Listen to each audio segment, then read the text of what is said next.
علامہ نفیس احمد صدیقی دینی معلومات کو اور شرعی مسائل کو جاننے کے لیے ہمارے چینل کو سبسکرائب کریں اور بیل آئیکن پر لازمی کلک کریں۔ مکرم صاحب لاہور سے سوال کرتے ہیں کہ گھاس، قالین، کارپیٹ، فوم، گدے وغیرہ پر سجدے کرنے سے سجدہ ادا ہوتا ہے یا نہیں؟ تو مکرم صاحب، گھاس ہو، کارپیٹ ہو، قالین ہو، چٹائی ہو یا اس طرح کی دیگر چیزیں، جہاں نماز بھی موٹی اور یہ پتلی دونوں ہوتی ہیں، تو اس طرح کی جو بھی چیزیں ہیں، جب ہم اس کے اوپر سجدہ کرتے ہیں تو سجدہ کرتے وقت ہمیں اپنی پیشانی اور ناک کو اچھی طرح ٹچ کرنا چاہیے، اچھی طرح جمانا چاہیے۔ اگر ہم صرف اوپر سجدہ کرتے ہیں، زمین پر اچھی طرح نہیں جماتے، اور ہماری پیشانی اور ہماری ناک اگر زمین کی سختی کو محسوس نہیں کرتی، صرف بالے سجدہ کرنے سے سجدے کی ادائیگی پوری طرح نہیں ہوتی ہے، کیونکہ حدیث پاک میں ہے، جیسا کہ سنن ترمذی حدیث نمبر 270 میں ہے کہ آپ صلی اللہ علیہ وآلہ وسلم جب سجدہ کرتے تو اپنی ناک اور پیشانی خوب اچھی طرح زمین پر جماتے۔ تو اس سے پتہ چلتا ہے کہ صرف موٹی چیزوں پہ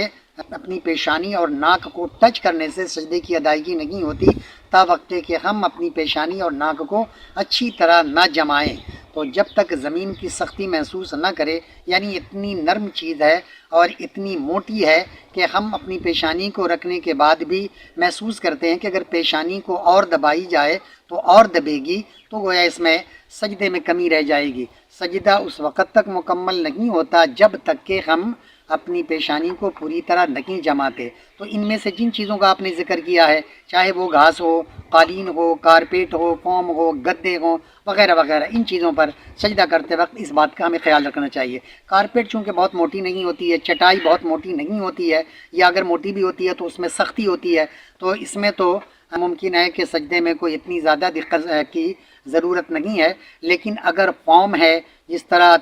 3 انچ اور 4 انچ اور 5 انچ اور 6 انچ کا موٹا فوم ہوتا ہے، اس کے اوپر سجدہ کرتے ہیں تو ہم کس حد تک اپنی پیشانی کو دبائیں گے، دبانے کی بھی ایک حد ہوتی ہے، تو ایسی چیزوں پہ نماز نہ پڑھیں۔ اسی طرح اگر ہم گدے کے اوپر، روئی کا گدا ہے اور وہ موٹا ہے اور اس پہ ہم جب سجدہ کر رہے ہیں ہماری پیشانی پوری طرح نہیں دب رہی ہے، تو ایسی چیزوں پر سجدہ کرنے سے ہمیں گریز کرنا چاہیے۔ تو ہمیں چاہیے کہ جیسا کہ وقار الفتاوی جلد نمبر 2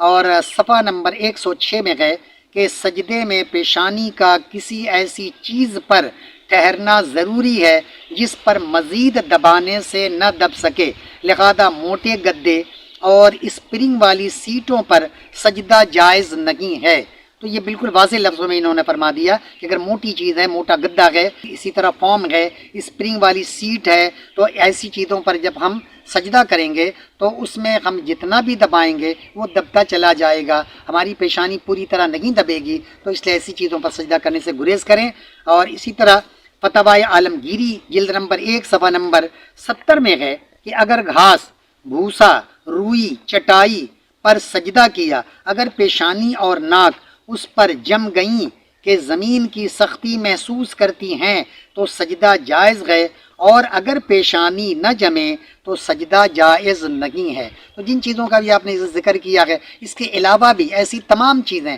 جہاں نماز کا آپ نے ذکر نہیں کیا، موٹی موٹے جب نماز آتی ہیں، تو ایسی صورت میں ہمیں دیکھنا ہے کہ اس کی جو موٹائی ہے وہ کتنی ہے۔ ہم اگر سجدہ کرتے ہیں تو ہماری پیشانی اور ہماری ناک زمین کی سختی کو محسوس کرتی ہے یا نہیں، اگر نہیں کرتی ہے تو ہم اتنی موٹی جا نماز پر یا اتنے موٹے گدے پر یا اتنی موٹی چٹائی پر یا اتنا زیادہ بہت گھنی گھاس ہے اس کے اوپر ہم سجدہ کر رہے ہیں، ہم پوری طرح اپنی پیشانی کو جما نہیں پا رہے ہیں، تو ہمیں ایسی چیزوں سے گریز کرنا چاہیے، چاہے وہ کوئی بھی چیز ہو، گھاس ہو، قالین ہو، کارپیٹ ہو، گدا ہو یا اسپرنگ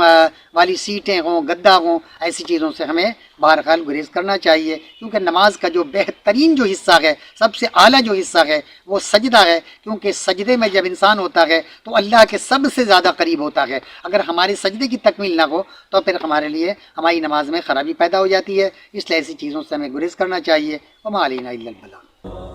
طلب العلم فریضۃ علی کل مسلم، علم کا حاصل کرنا ہر مسلمان مرد عورت پر فرض ہے۔